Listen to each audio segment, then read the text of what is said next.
Harusnya bertahun-tahun makin solid. Kalau hari ini masalah itu begitu besar karena di dalamnya nggak solid. Tapi kalau di dalamnya sudah solid, masalah itu nggak besar.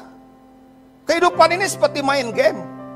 Level 1 gagal berkali-kali, terus lakukan.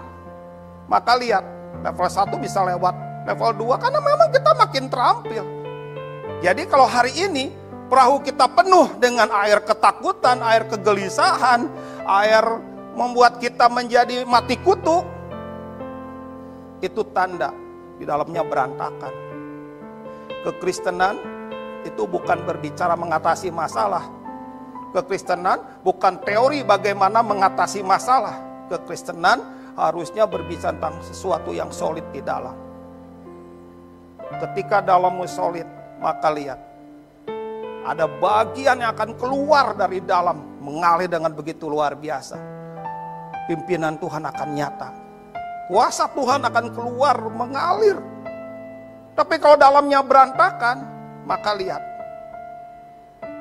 situasi tidak sulit pun akan sulit.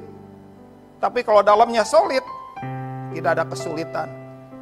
Tuhan akan muncul, Tuhan akan menyatakan diri, Tuhan akan membuat segala sesuatunya, dan saudara mampu melihatnya, mampu mengerjakannya, dan mampu mengambil tuaian.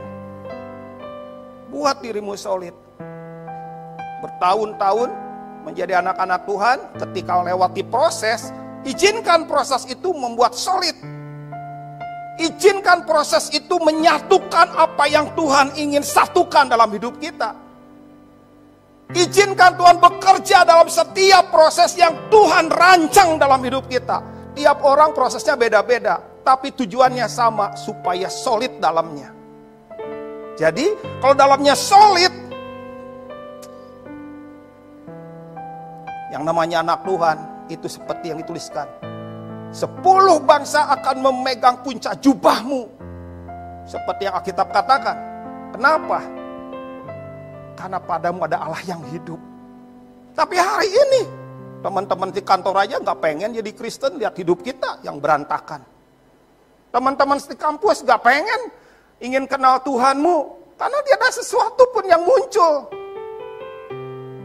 Harusnya banyak orang yang pengen lihat, pengen ngobrol, pengen cerita. Kan alasannya cuma satu. Ada satu yang solid dalam hidup kita. Kualitas yang kedua.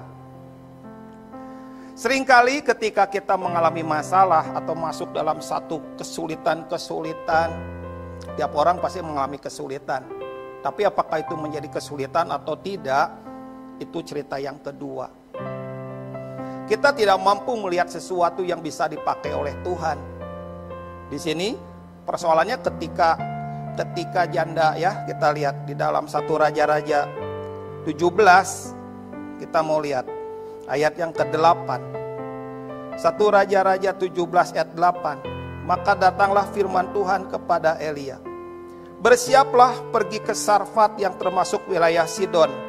Dan diamlah di sana, ketahuilah aku telah memerintahkan seorang janda untuk memberi engkau makan. Ayat ini berbicara apa? Tuhan sudah menyiapkan, sudah memerintahkan, sudah membuat seorang janda untuk kasih makan.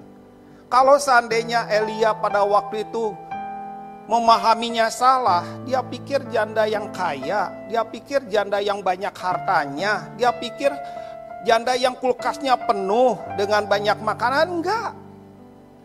Dia enggak punya pemahaman seperti itu.